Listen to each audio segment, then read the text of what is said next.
Hi, I'm Chuck Myron. And I'm his wife, Taryn Myron. And we're married to Saturdays. Married to Saturdays. Welcome back. Hey, so yeah, we're dressed in black here. We look like Yes. Johnny Cash. We're back in black.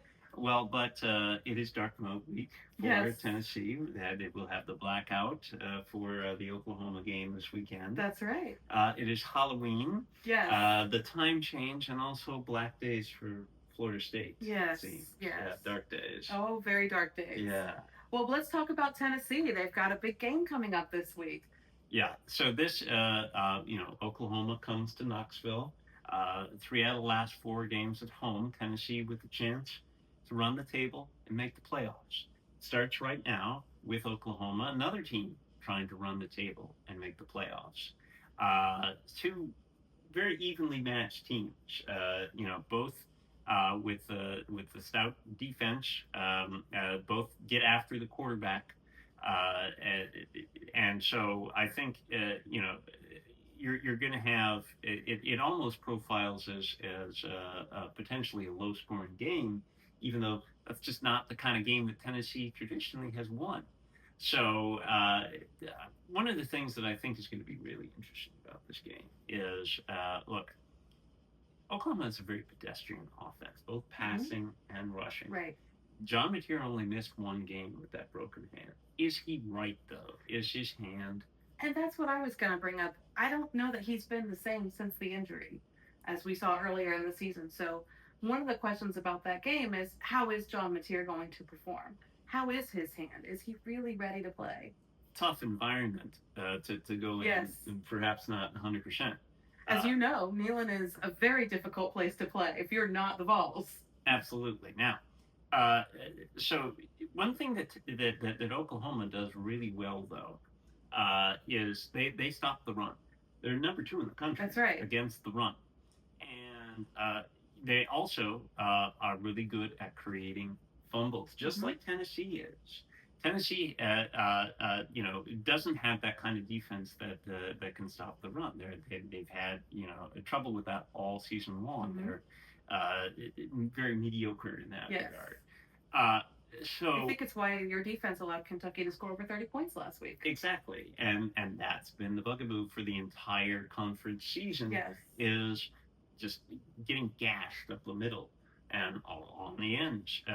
This run defense is simply not going to cut it if we really do want to make a run to get to the playoffs. But I think this game will be dictated by what the defenses force the offenses to do. Tennessee, if they can't get Deshaun Bishop and Star Thomas going on the ground, he's going to have to put a lot banking on Joey Aguilar's arm. Now, Oklahoma doesn't pick the ball off. They sack you, they force turnovers, but they don't pick it off. And that's where Aguilar has struggled. Traditionally, we've seen a little bit this year, but not really with the interceptions. So, Tennessee, if they can protect Aguilar, and that's where this matchup might be decided, is can Tennessee get enough protection for Aguilar and get him to be able to launch the ball down the field? If he does, Tennessee, I think, has a great chance of winning. So, I think on the other side, you look at it, Tennessee's defense. Look, they've got to do better at stopping the run, but they don't have a fearsome opponent. Right. Oklahoma has a fearsome opponent. They have to do everything they can to get to the quarterback, create those fumbles. Yes. Right? Turnovers could tell the story of this game as well. So how well does Tennessee's offensive line play? That's going to be a big story. Well, they played pretty well this year so far. And that's one of the reasons why Joey Aguilar is so, what's the word I look for? Not pizzazzy, but he's so electric through the air.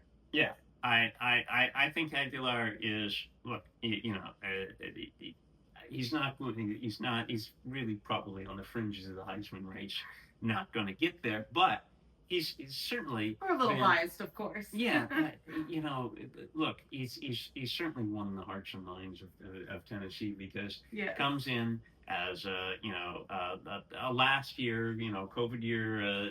He's done everything. He's been everywhere. Yes. City College of San Francisco, Right. Diablo Valley Yes. College, and App State, and then and then transfers to UCLA, comes to Tennessee without playing for UCLA Right. through the Nico trade. It was essentially a trade. Yes. Right. And what he's been able to do is really, he's outplayed his counterpart John Mateer, Mhm. who was touted going into the season as maybe the top transfer quarterback in all of college football. Correct. And so, Aguilar has tremendous grit, and he's probably going to get knocked down a few times Sure. in this game. So, is he going to be able to get up off the mat? And just as he has done, really, proverbially Yes. this season, physically pick himself up, dust himself off, and get back out there and fling it down the field again. Right. I think that's the key, is how resilient is Joey Aguilar? How well can he be protected? And if the offensive line doesn't bat 1,000, how well does Aguilar respond? Exactly. This is a game of Tennessee's offense, I believe, versus Oklahoma's defense. Tennessee has the second highest scoring offense in the country, so it's going to be a great matchup. I'm really excited to see it. Plus, don't forget, every time Tennessee plays Oklahoma, this is a little personal for Josh Heupel. He was the star at Oklahoma. He finished second in the Heisman voting, only to yours truly, Florida State, Chris Weinke. However, and he was an assistant at Oklahoma, correct? Mm-hmm. So he's ended poorly there. And it ended poorly. So he's got some hard feelings, of course. So I think every year that Tennessee and Oklahoma play, it's always personal for Josh Heupel. So I believe that will factor into this as well. Well, right. So Heupel is going to be hyped up. Yes. In this one, he certainly was last year. I mean, that was going to Oklahoma. And you saw how emotional he was last year when they won. He was. He broke down after the game. He did. And then Tennessee had the breakdown the next week against Arkansas. Yes. And so thankfully they have a bye week, and then they have an out of conference opponent before they have to step back. So there's a break after this Oklahoma game for Tennessee, but clearly Heupel is going to have this team as prepared as he ever has a Tennessee team. So I think, look, the psychological edge, certainly playing at home too, is going to be with Tennessee, but they have to execute. And they're going to be challenged to against a defense that looks really sharp.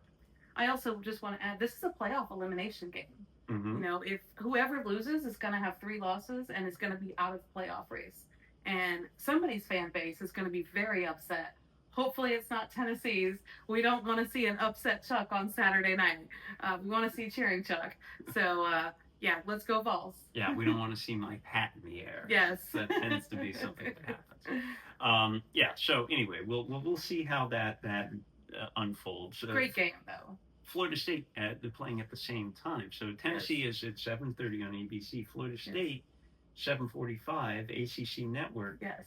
Against Wake Forest, and it's going to be in Tallahassee. So, hey, and it's homecoming. What kind of reception do you think that crowd will give Mike Norvell? Probably not a good one.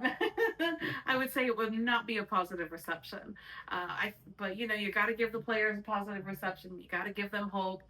Florida State's entering this game as a 9.5-point favorite, which I think is pretty overly rated. It's overrated. I think it's really high for Florida State. I don't think that's going to happen. Of course, I want it to happen. I'm not saying they're going to lose. I think it's going to be a very close game. Wake Forest has won 3 straight games. They're on a roll right now. They're on a hot streak. They've beat SMU. They beat Virginia Tech. Of course, they beat Oregon State in that streak, but who's counting that one? And they also lost to Georgia Tech in overtime by 1 point. So I think Wake Forest is looking really good. So is Wake Forest hot streak going to continue? Are we going to be back on the road to recovery? Personally, I'm very surprised that Mike Norvell is still the head coach after the loss to Stanford. So we'll see what happens. But, of course, I want the Noles to win. I don't feel confident about it. I have low expectations now. Well, so I think it's going to be very important for Florida State to jump out and make positive things happen early. Yes. Because if they don't, and if they fall behind, I think it's going to get it's not going to feel like a home game for Florida State. Right. I think the crowd has an opportunity to become hostile there. Oh, yes. Look, I think a lot is riding really on that first quarter Yes. for Florida State to come out strong, like they didn't against Virginia, where all of this trouble started. And Miami and Stanford, it happened the last 3 games. And Pitt as well, the last 4 games. Also, Tommy Castellanos is questionable. He got hurt, in the fourth quarter against Stanford. They say he's doing better, but we're not sure what kind of condition he's going to be in. Squirrel White also still battling injuries. Javon Boggs, our wide receiver, also another one with battling injuries as well. So it's an injury prone team. So we're really going to have to rely on, Deuce Robinson, who's been a star wide receiver this year. And we're going to have to rely on the running game between Gavin Sawchuk and Chroma. And yeah, we'll see what happens. I would hope that Florida State doesn't stick Castellanos out there if he's not 100%. Right. Because if he goes out there and struggles, it's quite different from if a backup goes out there. You have the freshman Kevin Sperry, who's the number 2 now. Right. Well, if Sperry comes in and struggles, the crowd might give him another chance. Right. If Castellanos does, I think probably not so much. It could go south early. Yes. So I think that's a very intriguing game to watch early in the evening because of what could happen there. Mm-hmm. I agree. It's going to be a great week 10. Well, do you want to take a look at the rankings to see how they stack up? Yes, let's take a look at those rankings and let us know who's overrated, underrated, and properly rated. And we have some really interesting teams in the rankings this week. So I guess without further ado, let's get to it. All right. At number 25, we have Memphis. Well, look, they certainly made their statement against USF. Yes. They belong. Interesting that I believe they're the highest ranked group of 5 teams. I believe they are. At number 25. Mm-hmm. So you don't have a really, really strong group of 5 contender this year, which it makes it really so, whoever gets that 5 seed in the playoffs is going to have, kind of almost I wouldn't say a bye in the next round, but they're going to have an easier time. So getting to number 5 in the rankings, you're not going to get the bye like you do if you're 1 through 4. Because mm-hmm. remember, you don't get the automatic bye if you're a conference champ. Correct. You rank them up, and then you give your byes and your seedings from there. So now, if you can get to 5, that is an incentive. You play the number 12 team in the playoffs. Could be a significantly easier game than if you are number 6 and you have to play number 11. Yes. So just something to keep an eye on. Absolutely. And I'm just curious why Navy isn't ranked. They're undefeated. Yes, they have a soft schedule, but they're undefeated. Very soft schedule. Yes. One of the softest in all of FBS. Now, Notre Dame looms for them, so we'll find out about Navy. We'll get an opportunity there, but we'll see how good they really are. It's the strength of schedule that holds them back. Absolutely. All right, at number 24, we have Utah. They've got a tough one against Cincinnati coming up this weekend. Yes. That one, a late night game. Look, Kyle Whittingham always has his team ready. They've got a couple of losses already, so this is probably not a Big 12 championship game contending team. But that Big 12 is so topsy-turvy. It's so wide open. Yes. I believe there are only 4 teams that have 0 or 1 loss. Mm-hmm. That opens the door for a 2-loss team. So we'll see. Look, I think Utah is properly rated at number 24. And I think Memphis is properly rated at 25. Absolutely. All right, at number 23, back in the rankings, we have USC. It's been an up and down year. It really has. I think they're properly rated there. They have 2 losses. They have and they have the hallmarks of a low 20s team, right? Yes. They did have the big one against Michigan. Right. And they're a second-tier Big Ten team, but in the Big Ten, once you get past those heavies, the Oregons, Ohio States, and Indianas, there's not much to speak of. They're not much in terms of playoff contenders. Correct. So USC, I think, they and Michigan right there seem to be the next best teams, and I don't think either of them really has the makings of a playoff contender. 2 losses, sure, okay, that should, as a Big Ten team, Sure. get you into the rankings, but it doesn't profile as a playoff team. Still might be. Mathematically, they're still alive. They're still alive. But well, we shall see. Yes. So, but I do think properly rated at 23. All right. Well, number 21, we have a Big 12 team in Houston. Had a big win. Houston, yeah, they did. Look, I think they should be a little more highly rated. I think they're underrated. Yes, they're 7-1. Yeah, a 1-loss team. That could be a Big 12 champion right there. Exactly. And that can thus a playoff team. So I think at that stage, 22, I think you're a little underrated for what they have done so far, and certainly what they have the potential to do. Okay. Number 21, we have the team we just talked about in the Big Ten, Michigan.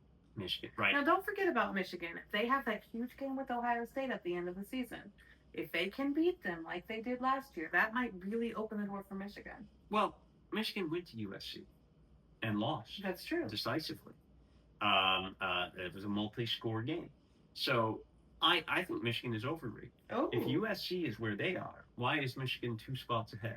And they have the same number of losses, and USC has the head-to-head win over Michigan. That's true. I think when the committee comes out with its rankings, which will be next week. That's right. Exactly. I don't think they're going to have Michigan in front of USC. So I think Michigan is overrated. Yes. All right. Number 20, we have Texas. They've got a big game this weekend. Yeah. But Texas is a really interesting team. They've been just up and down, I feel like, all year. And obviously inconsistency. Yes. Again, they're the definition of inconsistency. And in the SEC, inconsistency will get you beat. Yes. So, look, Texas is, it's hard to say, hard to peg them.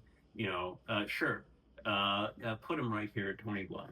That's as good a ranking as any for a team that has been inconsistent. But to be honest with you, I think they might just be overrated. I think Texas at 20 is a smidge overrated, and I agree with you. Yeah. Again, they had to come back to beat Mississippi State last week.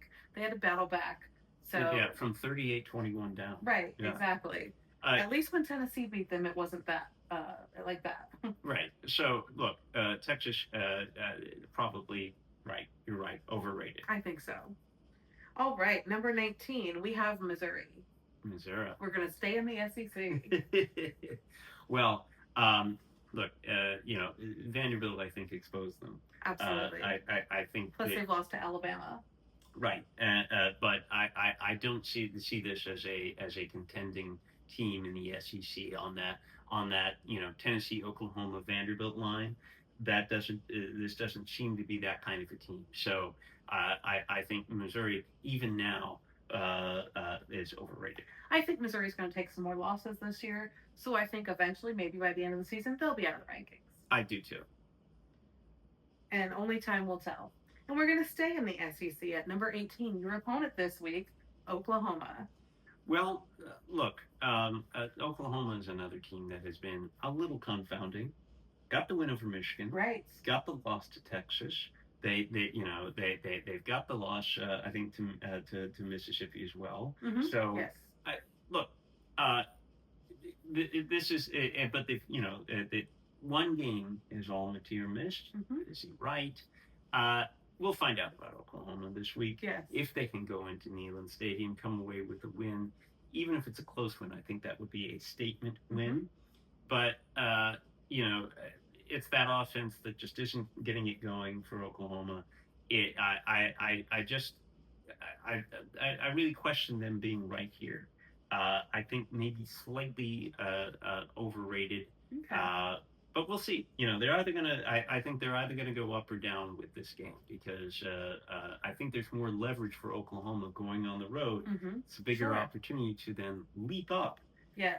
Than it might be for Tennessee. Right, and I think they're actually properly rated for now. Okay. Again, Saturday is going to tell us a lot about Oklahoma. All right, so number 17, we're going to go up, the team we've talked about a little bit. They have a big game this weekend, Cincinnati. Look, yeah, they do against Utah. Yes. This is this is where a Big 12 contender kind of profiles. Um, uh, yeah, if Houston is properly rated, Cincinnati probably is too. Mhm. I, it's interesting that we don't have the Big 12 teams just all in a row. I've said that Yes, all you year have. long because nobody has really distinguished themselves. Right. And so, sure, they're properly rated, I would say. But yeah, I, I want to hear more Big 10, Big 12 teams right now. I don't know that I will. I Well, think the rating, while proper, I feel is somewhat arbitrary. well, we're going to go out of the Big 12 for the next rating. At number 16, we have Louisville. Right. Well, uh, Louisville is an ACC contender, Mhm. deservedly so. Got the big win at Miami a couple of Yes. weeks ago, Huge and win. uh, you know, look, They have one loss.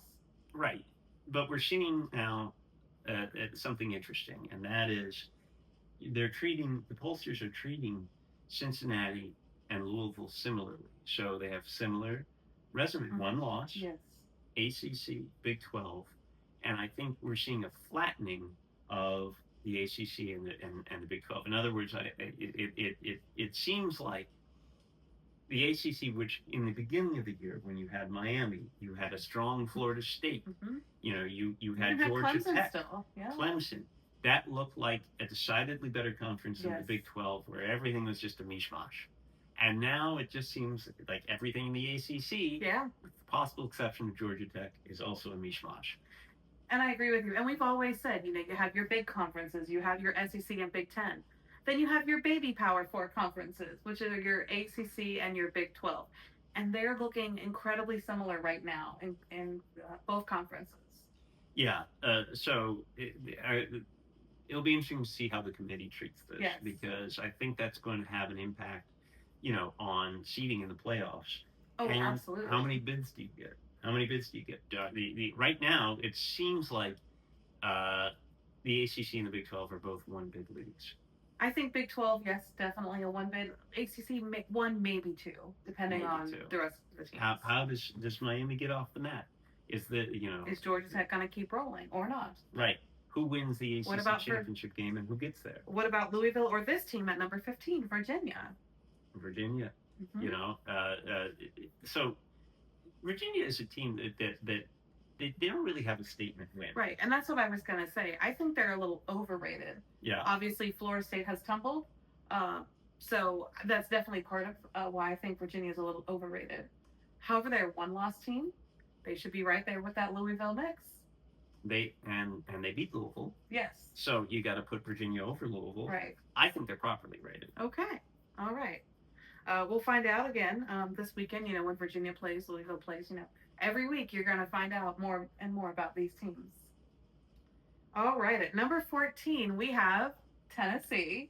Well, look, Tennessee's been right around this area all season. Yes. To be honest with you, I think Tennessee is a little overrated. I was going to say the same thing. Because what marquee wins does Tennessee have? Right. What is Tennessee's best win? Is it Mississippi State? Arkansas, Kentucky, Syracuse. Who has Tennessee beaten? Yeah, they have played Georgia. They played Georgia Very in a whale of a game that should be a win, and somebody's still upset about that. I think Tennessee's going to be upset about that one for a long time, probably till Georgia comes back to Knoxville, yes. which could be a while. But I think the problem is it's a dazzling offense, but the defense is just too leaky, and it's a challenge against Oklahoma. Tennessee should win this game. They're at home. They've got the emotional edge, like we talked about.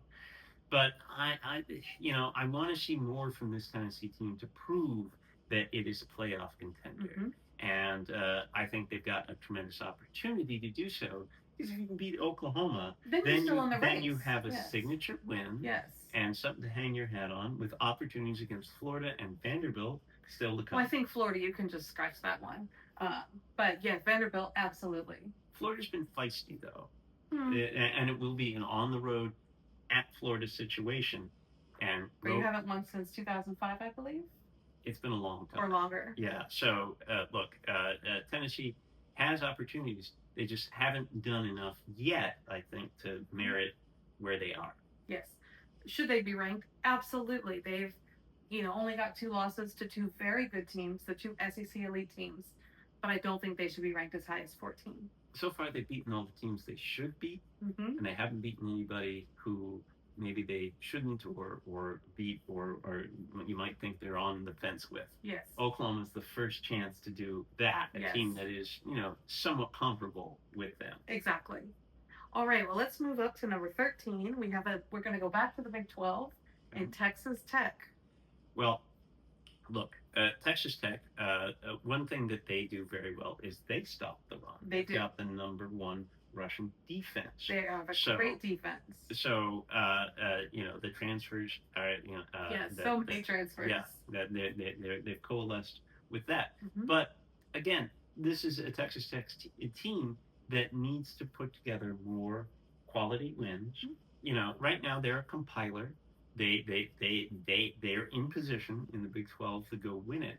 But I want to prove, I want somebody in that Big 12, and maybe Texas Tech is the team to do it, to separate themselves, to show, hey, this is a team that is worthy, even if they don't win their conference championship game, to get that at-large bid, like an SMU last year. Right. Maybe. We'll find out. So we're going to go up to number 12, which is Notre Dame. Notre Dame. My goodness. Such a weird season for Notre Dame to drop the two games to credible opponents, and then they've rolled ever since. And I think they're slightly overrated, but it's getting to the point where they too are beating all the teams that they're supposed to beat. And they're kind of like Tennessee. And I was going to say, let's compare them to Tennessee. They're very similar. Yeah.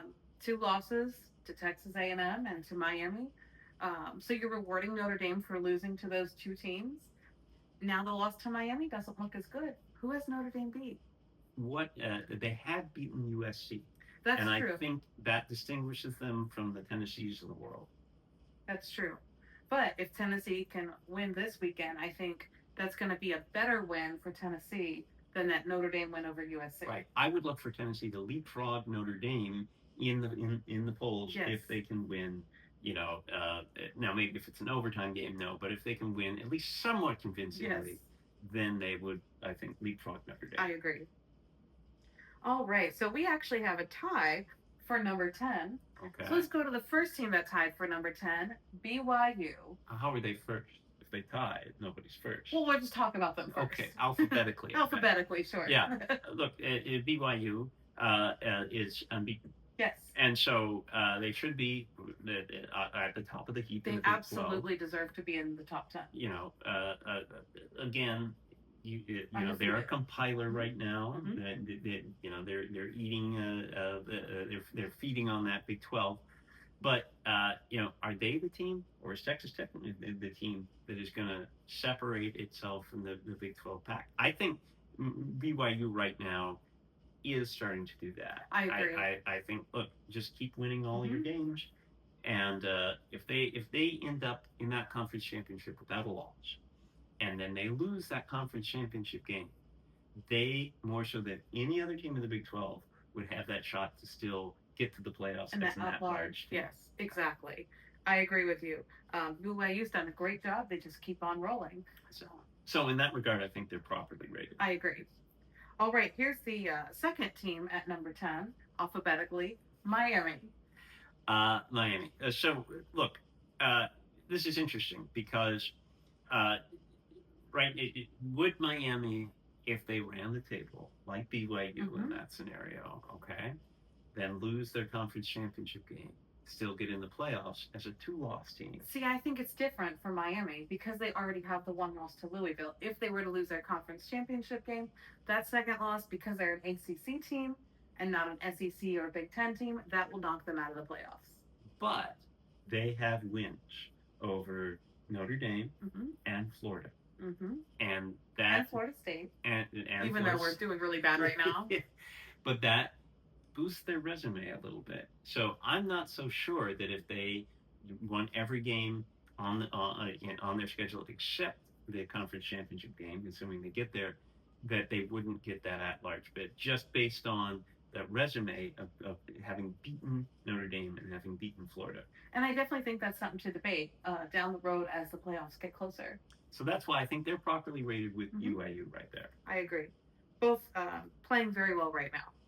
All right, at number 9, we have Vanderbilt. Vanderbilt, with the exception of the Alabama game, has a clean sheet this year. Yes. They're unbeaten. They played incredibly well. They've had some tests now. They've passed them, with the exception of Alabama. So they belong. Yes. They're right there. They ought to be that 9th best team. And who would have ever thought at the beginning of this season that the Tennessee-Vanderbilt game at the end of the season would be a potential playoff game or potential play-in game for the playoff? So who would have thought that?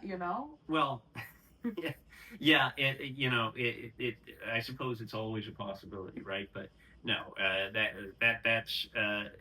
it's probably the most anticipated Tennessee-Vanderbilt game maybe ever. And, you just hope, will Tennessee and Vanderbilt actually get there without picking up additional losses? That's right. And knocking some of that luster off that. That's right. Hopefully not. Still a ways to go. Yes, absolutely. All right, number 8, we have Georgia Tech. Georgia Tech is, again, like BYU, they're the team that has separated itself a little bit, starting to separate itself in the ACC. I think it's interesting that they're ranked ahead of BYU, because look, Georgia Tech doesn't have the sort of marquee wins, right? And neither does BYU, but Georgia Tech has an ace in the hole, which is its game against Georgia at the end of the year. That's going to be huge. And so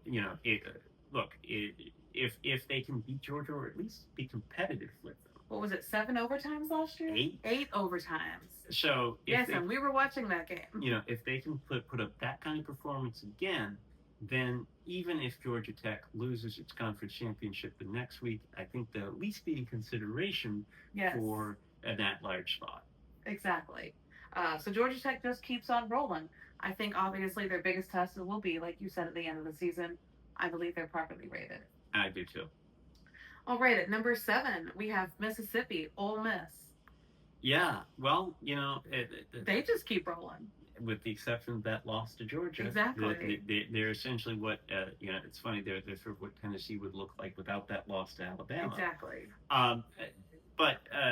Look, I think obviously there's a lot of talk around this team because of Lane Kiffin and what he's going to do. Is he going to Florida? Is he going to LSU? Is he going somewhere else? Is he staying put?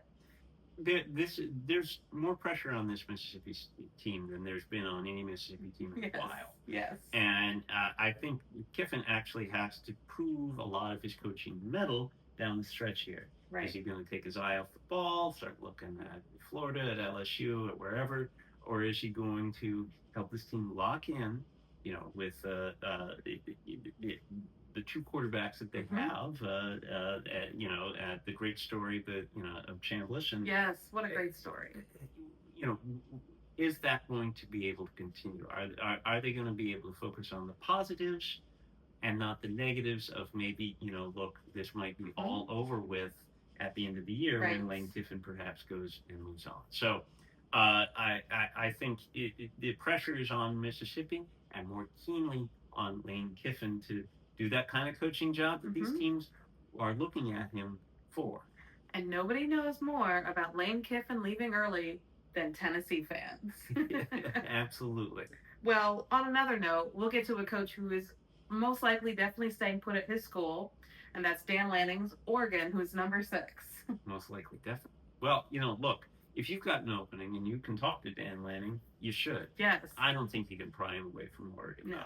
Look, but Oregon with stranger things have happened. Yeah, with the one loss to Indiana, has otherwise looked pretty good. Although no marquee wins because the Penn State win is devalued. Right. Ohio State is not on the schedule this year, so in a way, I think Oregon is a little bit parked at number 6. They've been here before. I think they're properly rated. I think they're a little overrated. Actually. Really? A little. Do I think they should be in the top 10? Yes. But if you want to compare Oregon with a Vanderbilt, for example, Vanderbilt has had better wins than Oregon. Have they? I mean, do you consider like a win over Missouri better than what Oregon has done so far? With who have they beat besides Penn State? Washington, I think. But I still consider Missouri a better team. Well, look, I would consider Oregon a better team. Well, Vanderbilt will certainly boost its resume this weekend if they get that win over Texas. Well, look, but let's get back to Oregon. yeah.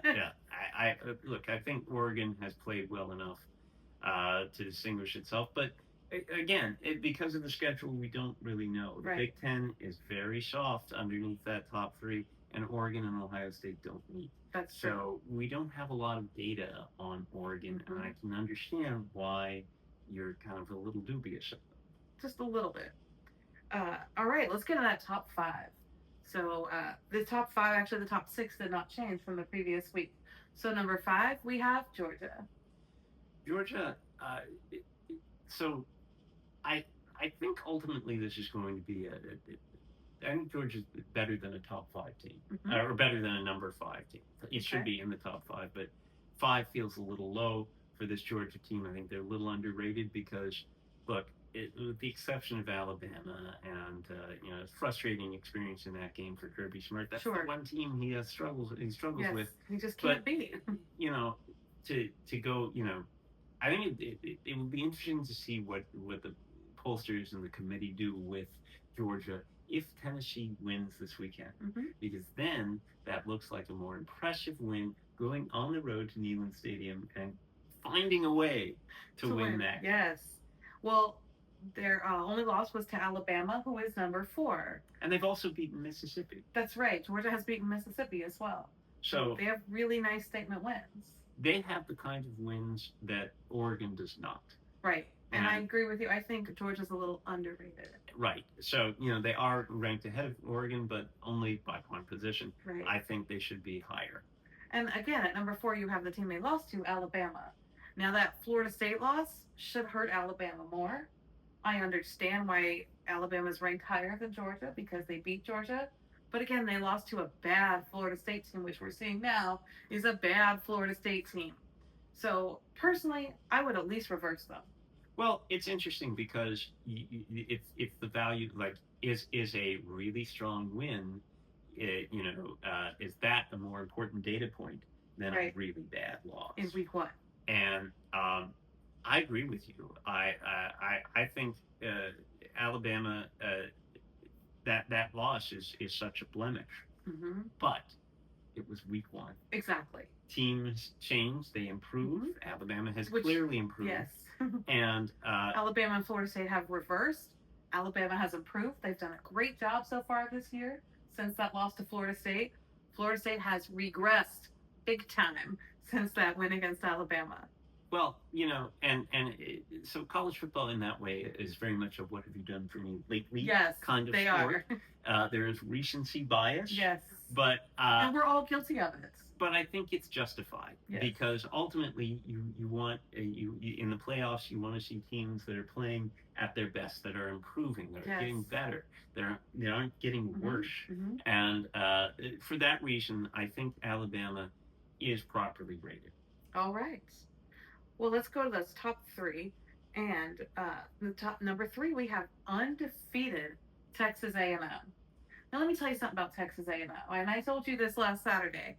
I did not believe in Texas A&M. I thought they were overrated. I am wrong. I am now a believer in Texas A&M. They look really good. The way they went into Death Valley at Baton Rouge and blew out LSU, got Brian Kelly fired, Yeah, I'm a believer in Texas A&M, and Mike Elko is going to be getting a lot of calls about a lot of these head coaching open jobs. Well, look, I should think that Texas A&M could keep him. They've Yes. got the money. Yes. I mean, the Jimbo doesn't have all of it. Right. So, look. I'm sure enjoying that. I'm sure. I know. Well, I think Texas A&M, it is so hard to go into Death Valley and win at night, which is exactly what they did. Right. But look, this is clearly not a great LSU team. Right. Obviously it's not. I mean, Ryan Kelly is gone. It's gone for a reason. Yeah. And I don't know that I've seen enough to say Texas A&M. If you lined them up today with Georgia or Alabama, would I favor Texas A&M? I don't think I would, and that's why I don't think that they deserve that number 3 ranking. I think they're overrated still, even though they've been impressive, they're undefeated. But hey, at the end of the day, it's, how do you perform against your peers? Right. And right now, I don't have that faith in Texas A&M that when they, go up against Alabama or Georgia, which they might have to do in the SEC championship. Because they don't play either team this year. That's right. So if they can get to that SEC championship, more than likely they're going to have to face one or more one than likely. So unless Alabama and Georgia both slip up, and then somehow Mississippi or Vanderbilt or Tennessee somehow gets in there. Right, and then that would be a credible opponent too. Sure. And I think, look, you still got November and early December to go. November is big. It's a big college football month. The joke about Texas A&M is they always go 8-4. Yes. They're 8-0 right now. Yes. Probably not going to go 8-4. Probably One not. of their remaining games is Sanford. But look, I think we talked a moment ago about how teams improve. Do teams improve? Are they playing their best ball at the end of the season? Texas A&M has got to go out and prove that it too can play its best ball at the end of the year. If they do, then sure, top 3 team. Sure. Right now, though, I think they're overrated. Okay. Interesting perspective. See, we differ a little bit on this perspective here. Number 2, we have Indiana. Absolutely. Absolutely. No question. If it wasn't for Ohio State, Indiana really should be number 1. Right. If they were not the defending national champions. And of course, we know Ohio State's number 1, so we might as well talk about both of them at the same time. Yeah. And if the names were reversed, if this were the first year of college football, if there were no last year and no years before it, and you just put a blind resume test, you would say, well, my goodness, why aren't we ranking Indiana number 1? Exactly. They've got this great win over Oregon. What is, and they've been blowing people out. Ohio State's best win is Texas. Right. So, but that's not the world we live in. We know what Ryan Day is capable of, and doing incredible things. Yes. And look, Ohio State's number 1. I would have confidence that they could beat anybody. That they would beat anybody. Country, yes. You line them up tomorrow. Would they beat it? Would you favor them in any game? I would. Even against Indiana. Even against Indiana. Okay. Or Alabama or Georgia. Like, look, I think conference championship weekend has the potential to be wild. Oh yes. Because if you can get Ohio State and Indiana, if they win out and they're unbeaten and they play in that game, I mean, what a whale of a game. That's Obviously, incredible. In the old days it would have meant everything. Right. Now it just means who gets the higher seed. Right. But you still want to see that game. Yes. And hopefully we get it at the end of the year, because that would be fantastic. Exactly. And if Alabama and Georgia keep rolling, or if Texas A&M doesn't mess up, who would not want to see Texas A&M in the SEC championship, an undefeated Texas A&M play either a Georgia or an Alabama? I think Georgia would like to see Alabama. I'm pretty sure they would too.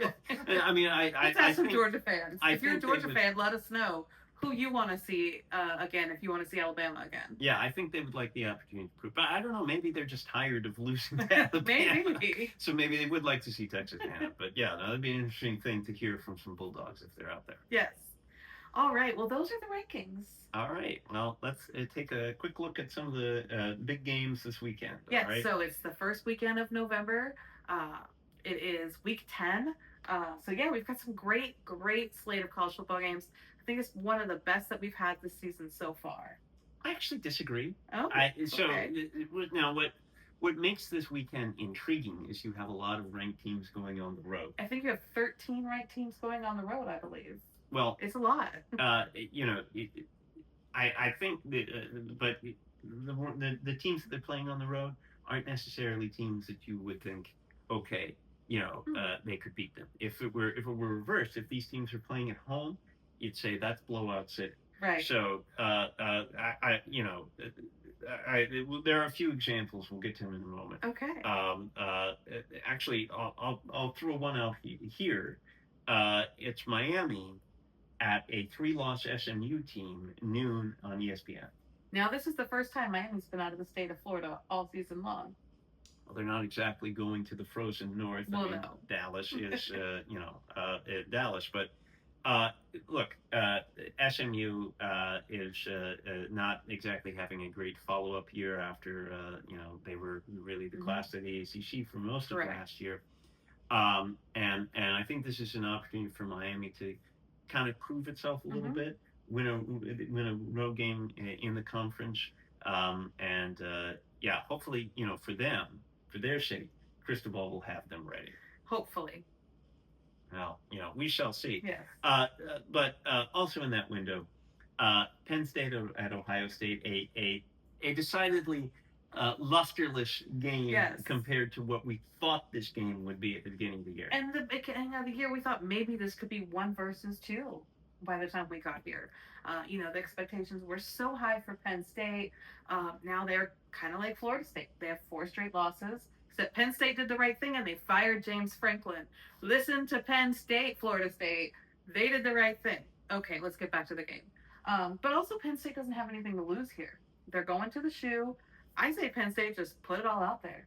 Do some trick plays, do some wild things. Even if they lose, what's going to make the difference right now? Well, this is the matchup that we thought this would be like what now Ohio State, Indiana. Yes, exactly. Didn't work out. So, a great game to watch. I think it'll be entertaining. Yeah. Unless it gets out of hand. And it could be a blowout as well. Well, has that potential. I think the best game in this window at noon is Vanderbilt at Texas. That's going to be a great game. And I don't think this is just a shoe-in win for Vanderbilt. Texas is going to, Texas has been inconsistent, but I think Texas is going to give Vanderbilt everything they can handle and then some. I have Vanderbilt on an upset alert. Absolutely, you should. Yes. I mean, there's no such thing as a shoe-in win on the road in the SEC, my goodness. And then Texas, they've been inconsistent, but at their best, they were 2 plays away from beating Ohio State. Exactly. And they did beat Oklahoma. So, look, I think Vanderbilt has had a great ride, and maybe it ends here, or maybe not. Maybe Vanderbilt proves, hey, guess what? We're gonna keep on rolling. We're gonna get a big win on the road at Texas. A lot at stake for both teams, because Texas at 2 losses is not out of the playoff race. No, but if they lose, it's like your game, and they're out. And I wonder, I think any SEC team with 3 losses is out of the playoffs. I wonder, Vanderbilt 2 losses, at the end of the year, did they get taken? Or because they're Vanderbilt, are they kind of passed over a little bit? Because they don't have a marquee non-conference win. Right. Only time will tell. Something to think about. So, not much else going on in that window. Duke is at Clemson. Not Clemson, who has not lived up to expectations this year. No. So here are more examples here's another example of games where you have a ranked team going on the road, but the road opponent isn't a team that you think should be playing on that level. Louisville at Virginia Tech. That's 3:00 on the CW. All right. Same thing. 3:30 CBS. Indiana at Maryland. Oh, Indiana's gonna crush them. Right. I think that's gonna be a blowout. All right. They've been blowing out almost everybody this season, of course, except for Oregon and except for Iowa. But we've learned that Iowa's a tough place to play. It is. Traditionally, and this year is no different. Yes. All right. Here's one. Notre Dame at Boston College, 3:30 ESPN. Boston College has not done well this year. They're kind of near the bottom of that ACC. They are. They and Florida State. Yes. I think both 0-4 in the We're ACC. the bottom two. If Boston College could pull out the upset, that would be huge. Do I think that's going to happen? No. And the same thing. Texas Tech is at Kansas State, 3:30 Fox. Now Kansas State has not done well this year, but they have like flashes. Yeah. All right. So same thing. Georgia is at Florida. Now this is interesting. Florida a little bit more feisty. Yes. This is a rivalry game too. 3:30 ABC. Again, world's largest cocktail party. Florida loves to upset teams. And of course, Georgia is one of their biggest rivals. So look for them to give Georgia a fight. Yeah. Well, but again, a team going on the road, ranked team, against a team that should not be able to compete with them, but because it's a conference road game, and it's a rivalry game. You just never know. All right. Skipping, here's one more. Okay. 3:45 ESPN2, Virginia at Cal. Okay. Same profile, right? Traveling out to California. A lot of these games on the schedule. 7 o'clock ESPN, South Carolina at Ole Miss. Kind of a reverse game where you might think, okay, Mississippi could struggle at South Carolina, but South Carolina, just a disappointing team that had the opportunity against Alabama. Oh, yes. That had the touchdown lead late in the fourth quarter against Alabama at home, and they let them off the hook. I will say, though, again, we talked about earlier, how prepared is Lane Kiffin going to have his team? And I think a lot rides on that. Well, in South Carolina, if they're not demoralized, they're going to be going in there looking to say, okay, if we can't beat Alabama, maybe we can beat Ole Miss. Exactly. All right. Here's another game. So again, at night, these things sort of reverse. Purdue at Michigan. Okay. All right. I don't think Michigan has anything to worry about. 7 o'clock, Big Ten Network. All right. Going back to those ranked teams on the road. Yes. Georgia Tech at NC State, 7:30 ESPN2. Okay. All right. USC at Nebraska, 7:30 NBC. I will just say about Nebraska, Matt Rule's been floated around as a potential head coaching candidate at Penn State or some of the other schools. He just got a 2-year extension and a salary increase. So he may be staying put at Nebraska at least for a few more years. Maybe. It's only a 2-year extension. Exactly. That might not be enough to, we'll see. Yes. But interesting, USC, Nebraska, obviously USC ranked and Nebraska isn't, but both are 2-loss teams at Big Ten. So I think USC's on an upset alert here. I do too. Nebraska is a tough place to play. As Michigan found out. And then, of course, you've also got Wake Forest and Florida State. We talked about that earlier, 7:30 ACC.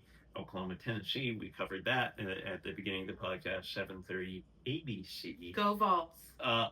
Here's something like really interesting. Cincinnati at Utah, 10:15 ESPN. Ooh, well, good luck to those of you who are going to be staying up for that whole game. But that's a really interesting Big 12 matchup. I think Cincinnati has an opportunity to start to distinguish itself a little bit if they can win, on the road at Utah. Right. But I think whoever loses that game is going to be out of the rankings. I do too.